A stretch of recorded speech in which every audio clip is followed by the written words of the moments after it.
चुनाव में आप सभी का स्वागत है। मैं हूं सुमित। हफ्ते का पहला कारोबारी सत्र भारतीय बाजारों में तो आज दो तरह से मार्केट देखे। पहला एक मार्केट जिसमें आईटी इन्वॉल्व होगा तो प्रेशर रहा, एक आईटी इसमें आईटी नहीं इन्वॉल्व करेंगे तो ठीक रहा, क्योंकि आज निफ्टी बैंक तेजी में रहा, मिड कैप में खरीदारी थी, स्मॉल कैप हरे निशान था। बात अलग है कि आईटी इतना ज़्यादा डैमेज हो चुका था नंबर्स के बाद, इन्फोसिस के ऑब्वियसली, जिसकी वजह से पूरा इंडेक्स नीचे धकेल ले गया। तो 121 अंकों की गिरावट निफ्टी में आपको दिखाई पड़ेगी थैंक्स टू आईटी। 4.5-4% का फॉल वहाँ पर रहा, जिसमें इन्फोसिस नंबर्स के बाद करीब 10% नीचे रहा। डिस्पाइट लोअर लेवल से रिकवरी के बाद एक समय में 11.5-12% तक टूट गया था, लेकिन रिकवरी के बाद वो 10% नीचे, 9-9.5% नीचे बंद हुआ। टीसीएस करीब 2-2.5% नीचे बंद हुआ, वहाँ पर भी रिकवरी आई लोअर लेवल से। एक समय पर 3,000 रुपये के जोन से पहुँचा था, वहाँ से रिकवरी के बाद 3100 के ऊपर जाके बंद होता हुआ दिखाई पड़ा। आईटी में एचसीएल, परसिस्टेंट, इन सब में लोअर लेवल से रिकवरी ज़रूर आई, लेकिन मेजर डैमेज आज आईटी में ही देखने को मिला। बैंक्स में सपोर्ट था तो रिकवरी थी। आप प्राइवेट बैंक्स देख लीजिए, पीएसयू बैंक्स देख लीजिए, पीएसयू स्पेशली केनरा, एसबीआई, इन सब में अच्छा सपोर्ट आता हुआ दिखाई पड़ रहा था। और जो लगातार तेज़ी का विनिंग स्ट्रीक बना हुआ था मार्केट का 9 दिनों का, उस पर आज एटलीस्ट इंडेक्स फ्रंट पे हॉल्ट लगता हुआ दिखाई पड़ा। कैश मार्केट में खरीदारी थी। एफ&ओ में ब्रॉडर मार्केट्स तेज़ी में दिखेंगे आपको, क्योंकि ब्रॉडर मार्केट्स में उतना फॉल नहीं था। फ्लैट टू पॉजिटिव साइड या 50-50 का रेशियो कह लीजिए आज ब्रॉडर मार्केट्स में दिखेगा। बाइंग थी आज मेटल में, बाइंग थी ऑटो में, बाइंग थी कैश मार्केट के स्टॉक्स में, यानी कि मिड कैप स्मॉल कैप में, एनबीएफसीज में सेलेक्टिव जो कि तेज़ी में कामकाज कर रहे थे। प्रेशर था फार्मा में। बाइंग थी एफएमसीजी में। एफएमसीजी में आज आईटीसी स्टार था, नया ऑल टाइम हाई बनाया। एचडीएफसी बैंक नंबर्स के बाद नया हाई हिट किया, वो बात अलग है, उसके बाद टूट गया। उसके अलावा बैंकिंग, एफएमसीजी, रियल्टी एक और ऐसा सेक्टर जो कि तेज़ी में था। नेस्ले आज अच्छी तेज़ी में था एफएमसीजी से, 20,000 के पार पहुंचता हुआ दिखाई पड़ा। PSU, energy, Reliance industries obviously 21 तारीख को नंबर्स है, उससे पहले चला। ऑटो जहाँ पर खरीदारी देखने को मिली, तो ऐसे अलग अलग सेलेक्टिव सेक्टर्स तेज़ी में थे। एक तरफा सपोर्ट इनसे आ रहा था हैवी वेट से, इसमें रिलायंस, आईटीसी पार्टिसिपेट कर रहे थे, और दूसरी तरफ एक तरफा बिकवाली का सपोर्ट आ रहा था पूरी तरह से आईटी से, जिसमें सभी के सभी शेयर आज इंडेक्स के लाल निशान में कामकाज कर रहे हैं। एक समय पर सेक्टर 5% से ज़्यादा नीचे ट्रेड कर रहा था, लेकिन रिकवरी के बाद फिर भी 3-3.5% की बिकवाली के साथ बंद होता हुआ दिखाई पड़ा। तो खराब numbers, guidance cut, plus growth, CC growth, जिसमें ग्रोथ की बात थी, डी ग्रोथ, ये कुछ चीज़ें जिसको बाजार ने बहुत सीरियसली ले लिया और उसके दम पर तेज़ बिकवाली यहाँ पे आते हुए दिखाई पड़ी। सवाल जवाब का सिलसिला आप सीधे शुरू करते हैं और कुछ सवालों को शामिल कर लेते हैं। पहला सवाल जो मेरे पास आया है उसमें है please suggest which one best, Axis bank, AU small finance bank, IndusInd bank, already invested in SBI, HDFC, ICICI bank. इन तीनों में तो sir Axis bank and Kotak you can add further. Value wise अगर आप ढूंढ रहे हो तो कोटक एक बार को फिर भी थोड़ा वैल्यू दिखाई पड़ेगा उसमें। बारिंग बाकी दो में तो सिर्फ मोमेंटम ही पकड़िएगा आप, चाहे कुछ हो जाए। वैसे इस बार के नंबर एयू ने अच्छे दिए थे, जो Q4 के अपडेट के नंबर थे। एचडीएफसी बैंक के नंबर इतने ख़राब नहीं थे, नंबर्स अच्छे थे, फ्लैट थे, बट ऑब्वियसली बात है इतने बड़े बेस के सामने अगर एनपीए का जो नंबर आ रहा है वो बहुत नेग्लिजिबल ही कहेंगे, लेकिन फिर भी नंबर थोड़े वीक थे वाई बेसिस पर। ब्रोकरेज हाउसेस ने कोई थम्स डाउन नहीं दिया, उनकी तरफ से 2200 के टारगेट्स थे, कुछ ब्रोकरेज हाउसेस के, कुछ के 1900 के टारगेट्स थे। और अगेन 1700 रुपये ऑलरेडी एचडीएफसी बैंक खड़ा है, वो भी तब जबकि अच्छा चल के नया साल का हाई बना रहा है। जैसे इन्फोसिस टूटते साल के लो पे आया, एचडीएफसी बनाते तेज़ी में नया हाई बनाया, उसके बाद उसने नया हाई बनाया। तो नंबर्स तो इन टोटल इतने ख़राब नहीं है, बट आप टाइम दे सकते हैं तो ये कोई अच्छे नाम है जिस पे आप फोकस कर सकते हो। लेकिन कोई भी नंबर या कोई भी पोजीशन, कोई भी नया शेयर एडिशन के मूड में हो आप, तो एक बार कोई नंबर्स को ज़रूर देख लेना इस बार के, क्योंकि नंबर्स के बाद शायद अच्छे मौके मिले। जैसे इन्फोसिस था आज, नंबर्स के बाद 10% टूट गया, या टीसीएस था, नंबर्स के बाद 6% नीचे आ चुका है। सो लाइकवाइज आप कॉल लेना, कोई भी कॉल लेने से pहले एक बारी नंबर्स को ज़रूर मेंशन कर देख लेना, ब्रोकरेज हाउसेस देख लेना, और प्लस क्या कमेंट्री आ रही है इस पार्ट को क्रूशली वॉच करना। Okay, right level to enter Infosys, मुझे लग रहा था सवाल आना ही चाहिए आज। त्रिकाश सर, अभी कुछ जानकारों से बात तो हुई है मेरी, जो ये बात कह रहे हैं कि एटलीस्ट डाउन साइड लिमिटेड है, अप साइड तो नहीं पता कितना होगा, वो कहाँ आएगा, कब आएगा, कुछ नहीं जानते, ये सब तो अनसर्टेन चीज़ें, but down side at least limited है। अभी वो डेटा मैंने कल किया था और मैंने मंगवाया भी था, शायद आ भी गया वो मेरे पास, कि इन्फोसिस के पिछले 1 2 3 4 5 साल के नंबर मैं देख रहा हूँ, मेरे सामने अभी खुले हुए हैं 5 साल के क्वार्टरली नंबर्स के दिन इन्फोसिस के भाव। तो अगर आज चौथा क्वार्टर ही लेके चलूँ तो चौथा क्वार्टर आज से 4 साल पहले FY19 में था 750, FY20 में था 650, FY21 में था 1361, FY22 में था 1750 और आज है 1257। कहने का तात्पर्य है कि इन्फोसिस ने इस ड्यूरेशन में भले ही वॉलेटाइल सेशन रखा हो, लेकिन इस ड्यूरेशन में उसने वो पुराने लेवल्स को ब्रीच भी किया है। अगर आपका होराइजन बड़ा है तो आप टाइम फ्रेम देंगे तो you might get good reward, but again quality business नीचे के दाम पर मिल रहा है, आप देख सकते हो। लेकिन सब कुछ डिपेंड करता है कि आपका होराइजन कितना है, गोल क्या लेके चल रहे हो। ऐसा नहीं है कि यहाँ आप लोगे और डबल हो जाएगा, लेकिन एक 15% की पॉसिबिलिटी जो रीजनेबल रिटर्न एक लार्ज कैप देता है, उतनी उम्मीद अगर आप रखते हो तो आपको वो शायद अचीव होते हुए दिखाई पड़ सकती है। आईटी में TCS इन्फोसिस में एटलीस्ट एक चीज़ क्लियर हो गई कि इनके नंबर आ चुके हैं, तो जो अब होना है वो अगले क्वार्टर में होना है।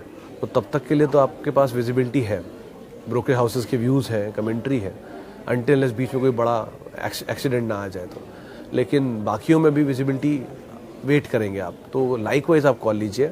बहुत ज़्यादा डाउन साइड मतलब पिछले 10 साल का एवरेज पीई यानी उस दाम बाजारों से वो जो प्रेफरेंस दाम देता है वो 20 का मल्टीपल है, यानी 20 गुना ऊपर देता है। आप उसे और डिस्काउंट मान लो, 19 गुना मान लो, तो 19 गुना के हिसाब से अगर आप मान के चलते हो तो इन्फोसिस कहीं बैठता था 20 गुना पे बैठता है कहीं 1362 रुपया 65 रुपया जो आज की क्लोजिंग है इसकी। और नीचे जाना चाहोगे 19 के मल्टीपल पे तो कहीं बैठता है वो 58 की EPS से आप मल्टीप्लाई कर लो, उतना दाम बैठता है। तो आपके लिए यही डाउन साइड मैक्सिमम है, क्योंकि पिछले 10 साल में तो यही एवरेज पी इसने रखा है। प्लस डिविडेंड पेइंग कंपनी है, कैश रिच कंपनी है, तो अच्छे डिविडेंड, अच्छे वैल्यूएशन, अच्छा नाम, प्रमोटर, अच्छा quality company, second largest company, so you can go for it. But again बहुत कुछ डिपेंड करता है आपके टाइम फ्रेम पर। इसके बाद आया नायका में क्या करें। Ashish ji, still a very costly stock comparatively. आप वैल्यूएशन वाले पार्ट पे जाना चाहोगे तो वहीं से शुरू करता हूँ मैं। 40 करोड़ का प्रॉफिट था जो एडजस्टमेंट से पहले, यानी कि वो बोनस से पहले था, बाद में घट के आया था शायद 4 करोड़, क्योंकि वो नहीं 6 शेयर हुए थे तो बैठा था शायद 6 करोड़ के आसपास। फिर उसमें एडजस्टमेंट्स के बाद और प्रॉफिट बिल टूटा भी, तो वैल्यूएशन वाइज तो बहुत महंगा है आज भी इस दाम पर भी बहुत महंगा है। अब दो ही चीज़ हो सकती है, या तो ये शेयर नीचे आए या अर्निंग ऊपर जाए। अगर इन दोनों में से कोई चीज़ होती है तो आप ज़रूर देख सकते हो, बट अगेन यही दोनों ही चीज़ें सपोर्ट करेंगी, या तो अर्निंग ऊपर आए या शेयर का प्राइस नीचे आए। क्या पहले आता है उस पर डिपेंड करता है, बट अगेन एक ही चीज़ के साथ केवीएट है, इसके वैल्यूएशन बहुत महंगे हैं। मतलब ये बिजनेस के अंदर ऑलरेडी हिंदुस्तान यूनिलीवर है और बहुत स्ट्रांगली है, हल्के फुल्के में भी नहीं, बहुत स्ट्रांगली काम करता है। और साथ साथ रिलायंस भी फोरे कर चुका है स्पेस में। सो आप खुद ही अंदाज़ा लगा लिए इस राइजिंग कंपटीशन में क्या सिचुएशन बैठेगी with this shrinkage of profitability. Oh, इसके बाद आती है बात इन्फोसिस पे हो गई, LTTS and LTIM would be better दोनों में, बट अगेन दोनों के केस में पहले अर्निंग्स देख लीजिए फिर आप कोई कॉल लीजिएगा, क्योंकि मार्केट एस्टिमेट ये है कि among all worst performing numbers में परसिस्टेंट के नंबर शायद बेटर आए, जो ब्रोकरेज हाउसेस मानते हैं कि परसिस्टेंट शायद आउट परफॉर्म करें नंबर्स वाइज। सेलेक्टिव में एक और एकल के नंबर थोड़े से बेटर आ सकते हैं, और इन दोनों में LTIM के नंबर थोड़े वीक रहेंगे क्योंकि वो कंसोलिडेशन में है अभी, तो वो नंबर शायद थोड़े से वीक रह सकते हैं। LTTS के कैसे पता नहीं कैसे नंबर पोस्ट करेंगे, लेकिन ये दोनों केसेस में जो मिड कैप की सेलेक्टिव कंपनी है उनके नंबर बेटर होंगे, तो नंबर देखने के बाद ही कॉल लीजिए, वो ज़्यादा बेटर लॉजिक रहेगा एटलीस्ट अभी के लिए। नेस्ले इंडिया इज़ अप, नहीं ऐसा कुछ नहीं शिवम जी, कोई ऐसी न्यूज़ तो नहीं सुनी मैंने, लेकिन आज वो FMCG तेज था तो शायद बाजार डिफेंसिव ढूंढ रहा हो इस तरह के टर्म ऑयल्स में, इस वजह से, जो कि इस क्वार्टर में नंबर थोड़े बेटर होने चाहिए। इनपुट कॉस्ट तो पूरी खत्म हो चुकी है इन लोगों की, जो 2 क्वार्टर पहले ऊपर थी। जो इन्होंने इनपुट कॉस्ट के मद्देनज़र अपने प्राइसेस बढ़ाए थे, वो प्राइसेस वापस तो लिए नहीं है, ग्रामेज कम किए थे, कुछ ने कम वापस बढ़ाए, लेकिन सबने तो नहीं किया। तो मार्जिन तो इनके सपोर्टिव रहने ही चाहिए। प्लस मिल्क प्राइसेस बढ़ाए हैं बहुत कंपनियों ने, मिल्क प्राइसेस का बढ़ना है और मार्जिन सपोर्ट है, डिमांड अच्छी रहती है। तो नेस्ले इज अगेन क्वालिटी, इसमें कोई ऐसा एक दिन में 2% 4% चल गया वो कोई ऐसा आपके लिए फायर वर्क नहीं कर देगा। Nestle is a good asset to own always. तो आप ये तो मतलब लिजेसी स्टॉक्स हैं जिनको आप अपने जनरेशन्स को पास ऑन करते हो, इनको तो आप आराम से रख सकते हो ले लेके, कोई दिक्कत नहीं है। 125 रुपये डिविडेंड मिलता है, बढ़िया बने और उसके अंदर 2% 5% का यील्ड बैठता है वो बात अलग है, लेकिन किसी फॉल में मिले, इक्विटी है नहीं, प्रमोटर माल छोड़ता नहीं है, तो अच्छा कंपनी आप आराम से बैठे रहो, उसमें तो कोई इशू नहीं है। और 1-2 रुपया 2-5% की तेज़ी कोई नेस्ले की तेज़ी नहीं होती। 21,000 का लाइफ है, कभी भी काट देगा। ओके, SBI में अरीब सर बने रहे। आज ही आशीष बहेती ने मुझे बोला था कि आप लॉन्ग रह सकते हैं इसके अंदर, और शायद स्टॉप लॉस दिया था 540, नहीं स्टॉप लॉस लेवल भूल गया, 12 बजे शो में थे, लेकिन उन्होंने होल्ड रहने की राय दी है। ये तो बोला है कि आप बने रह सकते हो, लेकिन स्टॉप लॉस टारगेट में भूल गया हूँ। पुराना हाई काट देना चाहिए 630 रुपये वाला। तो वैसे भी क्वालिटी बैंक है, अगर आप PSU बैंक में ढूंढ रहे हो कुछ तो ट्रेडिंग के हिसाब से भी और मोमेंटम के हिसाब से भी या लॉन्ग टर्म के हिसाब से भी आराम से बने रहो। ओके, क्या IT stocks TCS, Infosys, HCL, tech Mahindra को लॉन्ग टर्म के लिए एवरेज करना सही टाइम है? दीपक सर, पिक एंड चूज होगा। मिसाल के तौर पे अभी अगर मैं बोलूँगा हाँ, तो नीचे वो 50 मैसेजेस आ जाएंगे कि आप बोल रहे हो IT लॉन्ग करने के लिए, तो गिरे जा रहा है। अगर आप ये कंसिडर करते हो कि these are quality asset to own, तो हाँ ऑब्वियसली आप अनसर्टेन टाइम में जब सिचुएशन ख़राब में ही कोई शेयर लोगे ना, तो सिचुएशन ख़राब है, आप भी जानते हो, मैं भी जानता हूँ। लेकिन इतनी ख़राब सिचुएशन हम एवेलुएट कर लेंगे, इससे बेटर तो TCS इन्फोसिस समझ ही सकते हैं, एटलीस्ट हमसे ज़्यादा जानते ही हैं वो, तो उनको ज़्यादा पता है, तो आप उनको पहले प्रेफरेंस दीजिए ऑब्वियसली। अब रही बात बाकी दो नामों की जिनके नंबर्स नहीं आए हैं, तो उनके नंबर आने दीजिए, तब ज़्यादा बेटर नहीं है? तो सिचुएशन एटलीस्ट क्लियर हो जाएगी कि कितना ख़राब सिचुएशन वो फेस कर रहे हैं। जब वो ऑलरेडी बोल रहे हैं कि वर्स्ट टाइम है या बुरा टाइम है, तो बुरा टाइम है तो शायद 1 क्वार्टर और बुरा टाइम रहेगा, Q3 Q4 के बाद Q1 में भी आ सकता है वो प्रिवेल करके, लेकिन विद टाइम वो बेस छोटा कर देगा नंबर्स का, फिर नंबर जैसे भी आएंगे नंबर्स खींच देगा वापस ऊपर बेस, लो बेस के सामने। सो अभी के लिए तो हाँ वीकनेस है, लेकिन अगर आप एक्यूमुलेशन सोचते हैं कभी, तो 100 शेयर में से 2 शेयर 5 शेयर 10 शेयर ऐसे करके अगर आप बिट्स एंड पीसेस करके ऐड करना चाहें, तो एक बार कोई टाइम ठीक दिख रहा है, क्योंकि आप over a period of time accumulate करेंगे और उसको आराम स्प्रेड करेंगे। आप ऐसे समझो कि लास्ट क्वार्टर में डीवीज के नंबर ऐसे ही ख़राब आए थे, और उस ख़राब नंबर के बाद डीवीज तोड़ा था, तोड़ के वो 2700 तक गया था, आज डीवीज 3200-3300 खड़ा है। तो आज भी वीक है डीवीज वहाँ से, जो नंबर आए थे वहाँ से, बट पिछले क्वार्टर से थोड़ा ऊपर है। सो लाइकवाइज ऐसी कुछ इन्फोसिस भी करेगा कुछ टाइम बाद, तो कंसोलिडेशन ज़रूर रह सकता है, बट डाउन साइड कितना है? इतनी साल के लो पर ख़राब नंबर देना और उसके बाद 10% टूटना, तो अब कितना ही डाउन साइड और रहेगा इसके लिए? 3 डिजिट आ जाएगा, चलिए मैं मानता हूँ, लेकिन 3 डिजिट 999 भी होती है ना। सो कॉल वैसे लीजिएगा आप, एटलीस्ट डाउन साइड लिमिटेड, नई शॉर्ट तो मत ही करिएगा एटलीस्ट आप।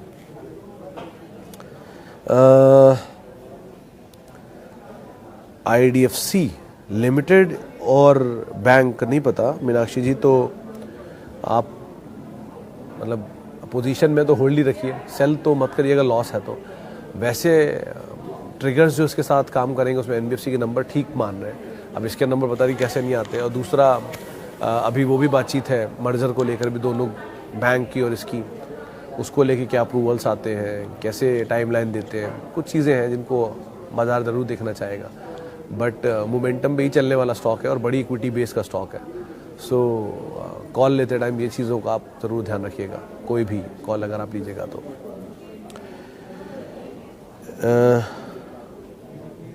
तो अगर आपके पास HCL है राणा सर, तो आप होल्ड कर सकते हो, ऐसा कुछ नहीं है। अगर आप लॉन्ग टर्म होल्ड करना चाह रहे हो तो प्रमोटर ने इस लेवल के आसपास खरीदारी की थी, मेरी याददाश्त कहती है 1020-1030 पर, दोबारा क्रॉस चेक कर लूँगा, और वहीं से स्टॉक आज घूमा भी है। सो आप बने रहो, और अगर प्रमोटर इस ओपन मार्केट से माल ले रहा है इन लेवल्स पर, तो ज़रूर नीचे के लेवल पे भी ऐड करेगा अगर रिक्वायरमेंट उनकी होगी तो। सो बने रहो, ऐसा क्वालिटी एसेट, मतलब कंपनी क्वालिटी में कोई खराबी नहीं आ गई। क्वालिटी 2 क्वार्टर के नंबर में वीकनेस आई है, 1 क्वार्टर के नंबर में वीकनेस आई, वो भी HCL के नहीं, इन्फोसिस और TCS के। तो जरा HCL के नंबर तो आने दीजिए, फिर तो कोई कॉल लीजिएगा, लेकिन सो फार कोई दिक्कत नहीं, आप बने रहो, पैनिक में एटलीस्ट मत बेचो, बैठे रहो आराम से IT में, ऐसा कुछ ख़त्म नहीं हुआ जा रहा है दुनिया में। HDFC बैंक अगर मंजूनाथ जी आपके पास हैं तो बढ़िया प्रॉफिट में ही होंगे, क्योंकि साल के ऊपर ही शेयर खड़ा है। आज 1715 का नया हाई बनाया है। क्वार्टरली नंबर ठीक है, हाउस व्यूज़ अच्छे हैं, 2200 1900 कंसेंसस बाय 1900 बाई 2200 के रेंज में कहीं ब्रोकर हाउसेज से टारगेट्स आ रहे हैं। तो आप आराम से बने रहो। क्वालिटी एसेट टू ओन है और अच्छी स्टेबल बैंक है। एनपीएस भी बहुत कम है, इनफैक्ट सबसे कम है प्राइवेट बैंक्स में। लार्जेस्ट बैंक है, 9.5 लाख करोड़ की मार्केट कैप हिट होने वाला है। मतलब आराम से बने रहो। 1300 रुपये पर भी यही व्यू था यहाँ पर, और आज भी यही व्यू दूंगा कि एटलीस्ट आप बने रहो। नीचे की तरफ ऐड करो, नया पुराना है तो आप बने रहो नीचे की तरफ, यानी वापस 1300-1400 कभी दिख जाए किसी दौर में, जैसे आज इन्फोसिस दिख रहा है, तो आप ऐड कर लेना। लेकिन अभी के लिए तो एटलीस्ट बने रहो। द बेस्ट बैंक अगर आप ढूंढ रहे हो तो यही 5 ही नाम है, ICICI, HDFC, Axis, Kotak and SBI। मतलब they are the best largest banks हैं। आराम से इन्हें होल्ड करिए। मिड कैप स्मॉल कैप में मोमेंटम चेज करिए। वहाँ पर लॉन्ग टर्म स्टोरी बनाने के लिए AU का नाम ज़रूर आता है, मेंशन होता है कई बारी, बट अगेन वहाँ रिस्क ज़्यादा हो जाएगा। सो सेफेस्ट के हिसाब से आप जाना चाह रहे हो तो these are the best banks. SBI के केस में 15% CAGR कर भी सकते हैं, क्योंकि सिचुएशन तो बहुत पलटी है पहले कंपैरिजन में। पहले स्लो था, अब सब्सिडरीज की परफॉर्मेंस बहुत स्ट्रॉन्ग है 1, एंड सेकंड सब्सिडरीज के अलावा अदरवाइज परफॉर्मेंस भी बहुत अच्छी है स्टैंड लोन बैंक की भी। अब वो बेस कितना बड़ा कैरी करता है, नए हाई पे चलता हुआ बैंक कितना और नया हाई बनाएगा। ये 3-4 ट्रेडिशनल नाम हैं, SBI, ITC, L&T, ये कुछ नाम ऐसे हैं जो कि ट्रेडिशनल लॉन्ग थे और वो पुराने होने के बावजूद भी एकदम से चले और तीनों ने अपने नए हाई बनाए, जो बहुत लंबे अंतराल के बाद हुआ है। ये सबसे बड़ी होल्डिंग इनकी LIC के अंदर है। तो LIC की मतलब 3 सबसे बड़े होल्डर्स हैं। सो बहुत टाइम बाद ऐसा मूव देखने को मिला, तो लगता है कैरी करना चाहिए। तो अब बने रहो, ऐसा कोई इशू नहीं है। असर अदरवाइज भी अच्छी बैंक है, 15% नहीं भी देगा तो 10-12% तो निकाल ही देगा। निफ्टी IT ETF ले या TCS इन्फोसिस ले। अगर निफ्टी IT ETF किसी को कुछ नहीं समझ में आ रहा है, कुछ भी नहीं आता, आप नहीं ट्रैक करते मार्केट, आपको नहीं पता बाजार, आप कुछ भी नहीं जानते स्टॉक मार्केट के बारे में, तो निफ्टी IT ETF या निफ्टी ETF लेकर रख लीजिए, सबसे सेफ होता है वो, क्योंकि निफ्टी चलेगा तो ये भी चलेंगे। लेकिन अगर आप थोड़ा एपेटाइट रखते हो, थोड़ा रिस्क है, जानते हो, थोड़ा बाजार जानते हो, थोड़ा बहुत ऊपर नीचे स्टॉक से घबराते नहीं हो, तो हमेशा लार्ज कैप लीजिए। थोड़ा और ज़्यादा जानते हो तो मिड कैप लीजिए, और बहुत ही अच्छा प्रोफाइल है आपके पास। ETF भी भर लिया आपने, गोल्ड भी भर लिया आपने लार्ज कैप भी भर लिए, मिड कैप भी भर लीजिए। तो जाइए बढ़िया स्मॉल कैप में स्टोरीज ढूंढिए मल्टी बैगर की और वहाँ पे पैसा डालिए। लेकिन अगेन मल्टी बैगर में entry is easy, exit is very crucial. सारा खेल बाजार में एग्जिट का है, एंट्री तो कोई भी कर सकता है, कभी भी कर सकता है। वो चक्रव्यूह वाला सबको आता है घुसना, 4 को आता है निकलना, वही हाल है। तो एंट्री तो स्मॉल कैप में बहुत ईजी है, एग्जिट इज़ वेरी टफ। तो ज़रा देख संभल के ही उस समय पर आप कॉल लीजिएगा।